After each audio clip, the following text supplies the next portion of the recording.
Μια θάλασσα να την βγει στο ποτήρι σου, γραφικά χωριά που ζωγραφίζονται στην ακροθαλασσιά και απλώνονται μέχρι τους πρόποδες του βουνού, λιμανάκια που θυμίζουν καρτποστάλ με τα ψαροκάικα να βγάζουν ολόφρεσκα ψάρια και καρπούς της θάλασσας.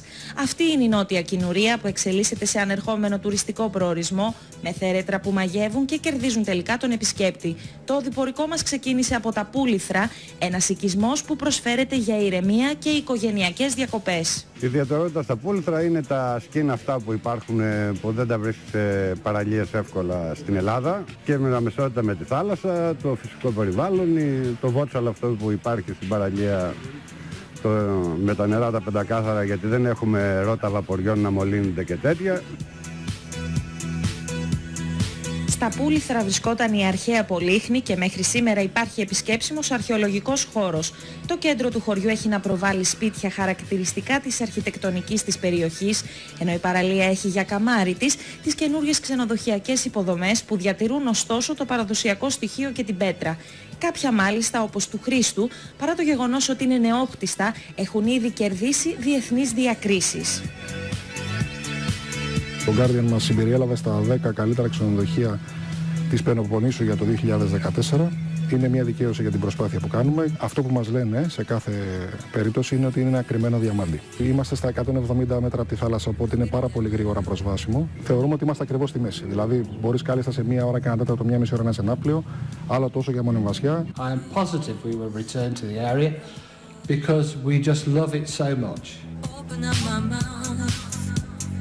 Ο Παναγιώτης έφτιαξε μια υπερσύγχρονη ξενοδοχειακή πολιτεία που διαθέτει μέχρι και κελάρι, ενώ πιστεύει πολύ στην επαφή του κάθε ξενοδόχου με τους επισκέπτες, γιατί αυτές οι διαπροσωπικές σχέσεις τελικά είναι που χτίζουν πελατολόγιο. Επέλεξε να επενδύσει στο χωριό του, το οποίο είναι η ζωή του. Μου έχει μείνει που έρχεται κάποια Αγγλίδα και λέει ήρθα στο σπίτι μου.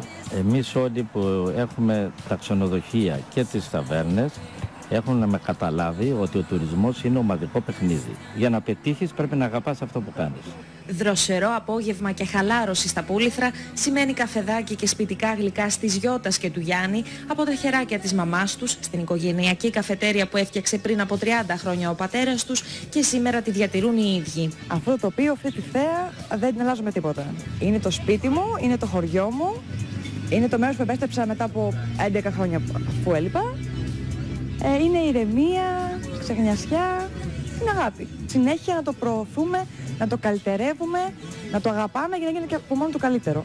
Μόλις το σούρουπο πέφτει, τα τραπεζάκια πάνω στα βότσαλα σε περιμένουν στα λίγα, ωστόσο ξεχωριστά για τους μεζέδες τους ταβερνάκια. Προσφέρουμε τα μαγειρευτά που μαγειρεύει η μητέρα μου, θαλασσινά, μεζέδες, και έχουμε και αυτή την αμεσότητα με τη θάλασσα. Δηλαδή είμαστε πάνω στη θάλασσα.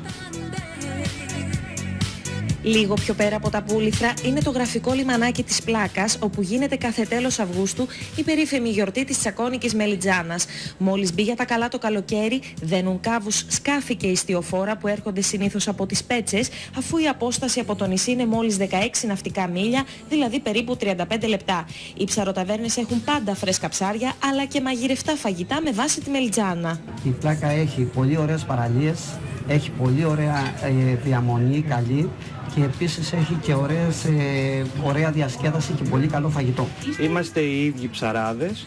Τα ψαρεύουμε καθημερινά το πρωί, ξεκινάμε, πάμε για ψάρεμα. Τα φέρνουμε στην ταβέρνα και κατευθείαν στο πιάτο τα σερβίρουμε.